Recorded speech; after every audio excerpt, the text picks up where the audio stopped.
Good evening and welcome to the Nevis Newscast for today, Monday, April 13th, 2015. I'm your presenter for this evening, Bronte Swanston Hendrickson. Minister of Foreign Affairs, the Honourable Mark Brantley, says a meeting with Foreign Minister of Canada, Rob Nicholson, focused on the issue of Canada's November 2014 revocation of visa-free travel for the people of St. Kitts and Nevis. In a report on Friday, April 10th, Minister Brantley, who was at the time attending the Summit of the Americas in Panama as part of a delegation headed by Prime Minister the Honourable Dr. Timothy Harris, stated that the Canadian minister has indicated the desire to hold further, more detailed talks at the highest levels of the Canadian government on the reinstatement of that privilege. Minister Brantley noted that they also discussed the Federation's intention to further enhance the relationship between St. Kitts and Nevis and Canada. He advised of St. Kitts and Nevis's plans to open a full High Commission in Ottawa in the first half of this year and the hope to engage Nicholson and his colleagues during the opening. The opening of the High Commission would be a formal and concrete indication of the commitment of St. Kitts and Nevis to the long and treasured relationship with the government and people of Canada, Minister Brantley said. According to the Foreign Affairs Minister, the Canadian ambassador welcomed the intervention. Minister Brantley met with the Canadian official at a cocktail he hosted for CARICOM Foreign Affairs ministers who attended the summit. St. Kitts and Nevis has committed to cooperating with other nations to fight the blight of poverty that plagues the Americas, so noted Minister of Foreign Affairs, the Honourable Mark Brantley, who on Saturday in Panama assumed leadership of the St. Kitts and Nevis delegation to the 7th Summit of the Americas for the plenary session and spoke on behalf of the Federation. Minister Brantley said, in the face of mounting fiscal challenges, St. Kitts and Nevis has an ongoing commitment to eliminate poverty from the Federation. We have tackled hunger and poverty head-on with a number of innovative and reasonable policies which are producing substantive results. We also know that the issue of poverty cannot be addressed without focusing on gender inequality. Thus, we have endeavored to level the playing field for women throughout our society. We can never have prosperity with equity if women continue to be marginalized. Health is inextricably linked to poverty, and the government of St. Kitts and Nevis is fully cognizant that a healthy population is a prosperous population. Thus, we are working assiduously to implement universal health care for all of our citizens. We view access to free health care as a fundamental human right. And despite us being the smallest independent nation state in the hemisphere and facing all of the challenges that this entails, we view this goal as highly attainable and urge our regional family to embrace the commitment for all of our peoples. The Foreign Affairs Minister also noted that with the awareness of the effects of climate change on vulnerable economies and the even greater negative impacts that the poorest sectors have to bear, St. Kitts and Nevis has established ambitious goals to become a green, sustainable economy. In our efforts to chart a green economy, our Federation has engaged in energy projects in wind, solar, and geothermal, with the overall aim to reduce the cost of energy to our people and, of course, reduce our own carbon footprint on the global front. Likewise, Mr. Chairman, St. Kitts and Nevis, a small island developing state, understands that to minimize and mitigate the impacts of climate change, we have to partner with other nations. We need hemispheric unity with a heightened sense of urgency to equip our people with the capacity to be self-sufficient. Mr. Chairman, the Federation of St. Kitts and Nevis remains resolute in its commitment to be a driving force towards a unified hemisphere, one rooted in cooperation so that we may tackle and create solutions to combat poverty and strengthen the many facets of our economies. Minister Brantley also spoke to the fact that as citizens of the Americas are demanding that nations cooperate to overcome the challenges that stunt their growth and affect cohesion. St. Kitts and Nevis concretely believes that this summit has the capacity to reshape the region.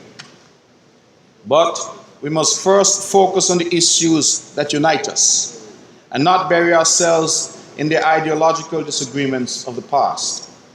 We have been mandated to transform our region into one that promotes growth over conflict and harmony over discord, free trade over embargoes. We should not let the golden opportunity dissipate. We are nations blessed with many resources and many strengths. Our people depend on and entrust us as heads and decision makers to chart a sustainable and positive course for their livelihoods and for generations. The leaders, according to Brantley, should have left Panama with a charge, a clear plan of action that addresses their shared concerns and goals, and execute that charge with urgency. With just a few days before the first Nevis Blues Festival on Oahu Beach, festival producer Richard Pavitt is anticipating an exciting 3 nights for this weekend. A number of technicians are engaged, working to ensure the venue is ready to host the event. We're 3 days away from the first night, and we've a lot to do. It's suddenly coming to shape, the site. And we've also been finalising the programme over the last week. We have the lovely Asha Otto added to the programme, the Antiguan singer. Great voice, lovely looking girl. Has got everything that's a young singer needs in this day and age. So we had to have her. She's bringing her entire band with her, which will be great.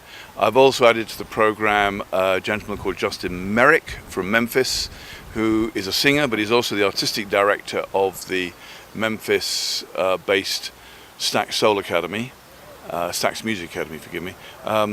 And he's coming here to sing. He also wants to see the Performing Arts Centre and talk about opportunities that may be to involve Nevis and Nevis youth in the music program that they have in Memphis to encourage kids to, play soul music and get involved in music of black origin, basically. The Nevis Blues Festival runs from Thursday 16th to Saturday 18th April and also includes a local segment to give artists the exposure. Every night we have the blues section anchored by Ian Siegel, the band from the UK.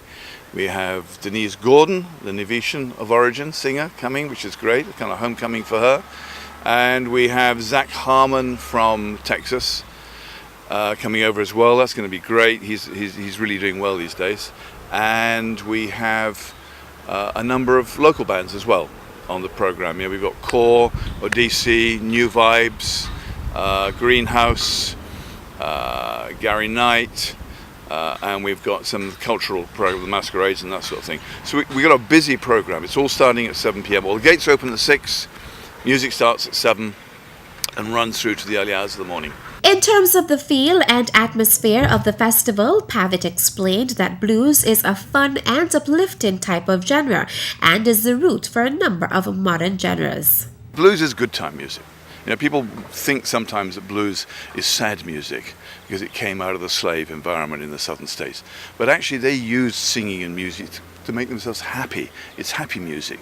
The lyrics often are very about, oh, my woman left me and so on and so forth, but then it's that's being sung to counteract, in a sense. You sing a song about something bad, it makes you feel good.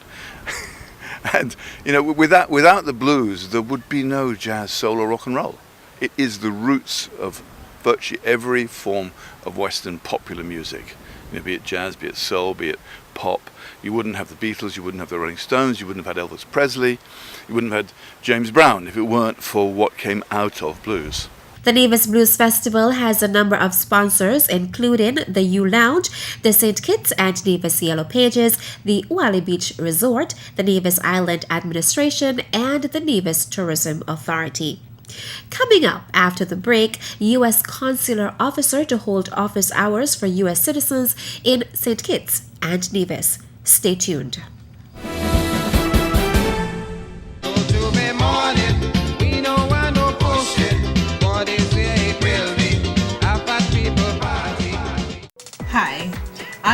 reigning Miss Culture Swimwear, Shalloida Hewlett, inviting young, vigorous ladies to be a part of the Caribbean's greatest summer line by participating in this year's Miss Culture Swimwear competition. Registration is now open. Interested individuals can collect application forms at the Culturama Secretariat. Don't miss out on this year's festivities. I'm inviting males between the ages of 18 to 30 to apply for the 2015-2016 Mr. Cool C41 celebration. This is your time to shine, your time for a life-changing experience, your time to show the world what you are made of. I am Alfonso Henry, your caramel guy, and I approve this message.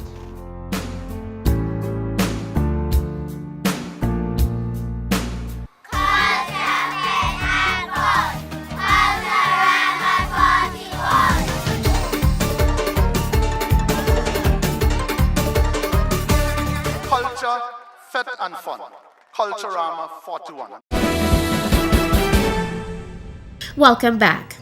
A consular officer from the U.S. Embassy in Barbados will visit St. Kitts and Nevis next week to provide U.S. citizens services and to accept applications for U.S. passports and consular reports of birth abroad. Appointments in Nevis will be held at the Alexander Hamilton Museum on Monday, April 20th from 9 to 11:30 a.m. and 1 to 4 p.m. Appointments with the consular officer must be made on the U.S. Embassy's website at http://ACS_consularvisits.html.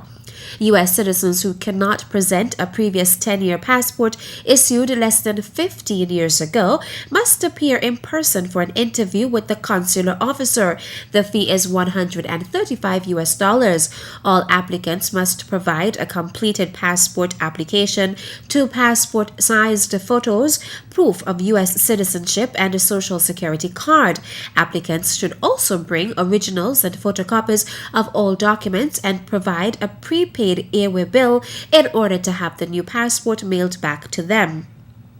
For a child under age 16, if both parents are listed on the birth certificate, they must appear in person with the child, or a signed notarized form DS3053 statement of consent from the non-applying parent or guardian must be submitted. The originals and copies of all documents, in addition to both parents' passports or other identification, should be brought to the appointment. Appointments in St. Kitts will be held in the Grenada Meeting Room at the St. Kitts Marriott Resort on April 21st, 22nd, and 23rd from 8:30 to 11:30 a.m. and 1 to 4 p.m. daily. The St. Kitts and Nevis National Commission for the United Nations Educational, Scientific and Cultural Organization, UNESCO, in collaboration with the Nevis Historical and Conservation Society, NHCS, has launched its African Ancestry Project. The project was launched on Tuesday, April 7th at the Nevis Performing Arts Center. UNESCO Secretary General Antonio Maynard outlined the aim. The aim of this project, therefore, is to engender and improve self-awareness and appreciation amongst especially our youths, and to provide information on diverse African traditions and heritage.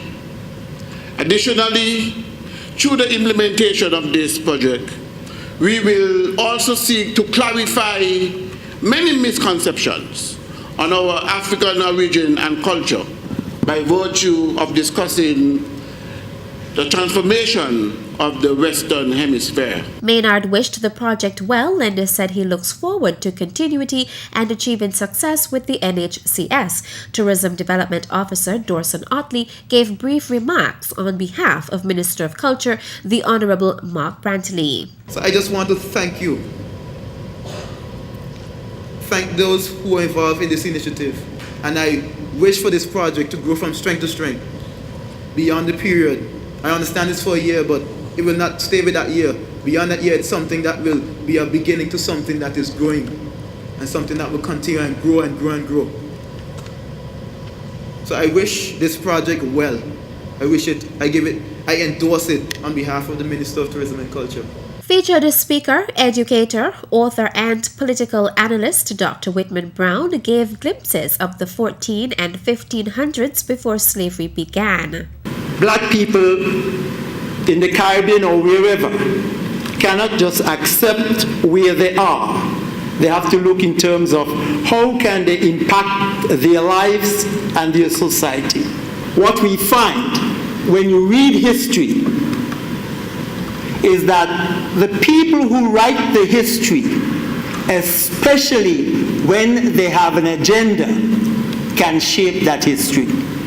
And the thinking is, over the years, earlier I said it was not an accident that black people don't know their history before slavery. It is felt that there was a conspiracy to ensure that these people did not know their history before slavery. Recognition awards were presented to some of the most outstanding seniors around the island, namely the late Owen Busu Hendrickson for his banjo making. Eugene Cannon Pemberton was awarded for his long service in shoemaking, and Almina Cornelius for her pottery. The Wasat community paid tribute to the late Kofi Adams for his contribution to the program in the initial stages. His son, Mensa Adams, accepted on his behalf. The ceremony also saw Janice Nisbet rendering the national anthem, President of the NHCS, Harvey Hendrickson, doing the invocation, and Project Coordinator Chesley Davis chairing the ceremony. The NEPAC modelers showcased fashion by Queen Zinga, and a cultural performance was done by Miss Culture 2014, Akeisha Fergus. The Shekinah Dance Theatre also made a cultural presentation, while Ulrich Panko Morton recited a poem titled Africa Prior to Slavery. That's it for tonight's edition of the Nevis Newscast. Thank you for viewing. Good night.